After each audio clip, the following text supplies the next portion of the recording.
Two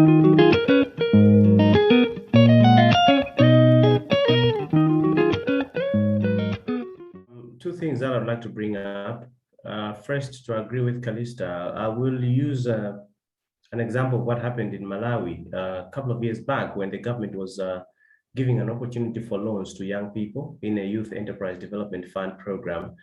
The fund was open for anybody to apply, but there were two models. One, either you apply as an individual, the amount of money you would access was a bit limited, or you would apply as a group and the amount of money you would get was bigger.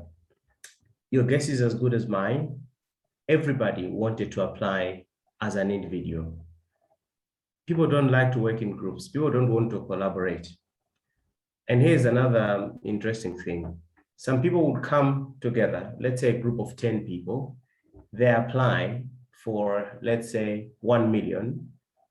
When they get the money, they take it home and they split it among themselves, 100,000 each. We are our own unmaking. We are our own enemy. We can't come together to access a loan. We don't want to work in teams. We don't trust each other. We think, oh, it's going to grab all the money and run with it. Most institutions that want to give grants to people, they want, one, to see that there's been some activity on the ground. Two, they want to see that they can trust you with their money. Three, they want to see that that money is not going into Joab's pocket alone. It's going to benefit a larger group of people. So my point is, let's learn to come together. When it comes to applying for loans or grants or things like that, even the issue of collateral that Calista was bringing up, it's better when you go there as a group. They trust you more because the whole group cannot disappear. A group of 20 people who have submitted all their credentials and national IDs and passports and details like that, they can't all just vanish. So the bank or whoever is giving you money is going to trust you more if you come together as a group. So I just wanted to emphasize on that as we go about looking for support, let's learn to come together as a group and let's work together. Let's not come together, apply for the loan, grab the money, split it in 10 bits, small bits, and then we go, because honestly, there's nothing that's going to come out. You see, it's simple arithmetic. What you can do with 1 million is something you cannot do with 100,000. It's simple arithmetic. So let me put that on the side. The other issue that I wanted us to discuss is a model that has been seen to be working in Malawi of village banking, where mostly I think it came around with women. A group of women would come together and say, hey, let's pull all our money together, and then they'll be giving each other loans and things like that. And by the end of the year, the money would have generated some interest, and they're sharing the money between themselves. And then they go into another cycle year after year. When it started, people were like, what are these women trying to do? But now everybody agrees that it's a model that can work. Even banks are now trying to make inroads into this orthodox, haphazard model that women came up with.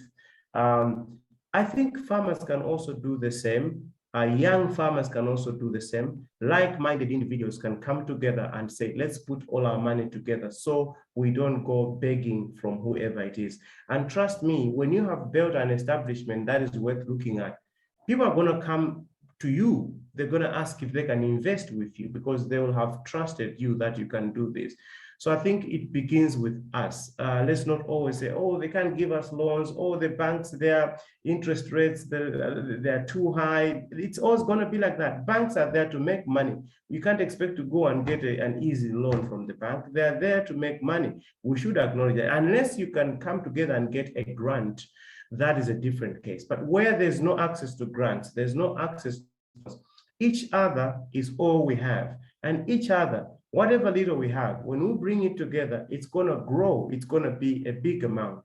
So I think we need to disengage this gear of having to work as individuals and come together. So we can bring all our little monies together, come up with some basic rules so that we discipline each other, and then we go ahead and do that. So I think that, to me, is an alternative source to financing that we should seriously consider. Governments have let us down. Governments are politicians. They've got people that they want to give their money to, and they've got another election that they're looking forward to. So we are not on top of their agenda, honestly. And we can't sit here and start talking about how we can engage governments and so on and so forth. They will not come through their politicians, and we all know what they do. So I think now each other is all we have. So that's the biggest alternative financing model that I can possibly suggest. Each other. Thank you. Thank you very much, Joab.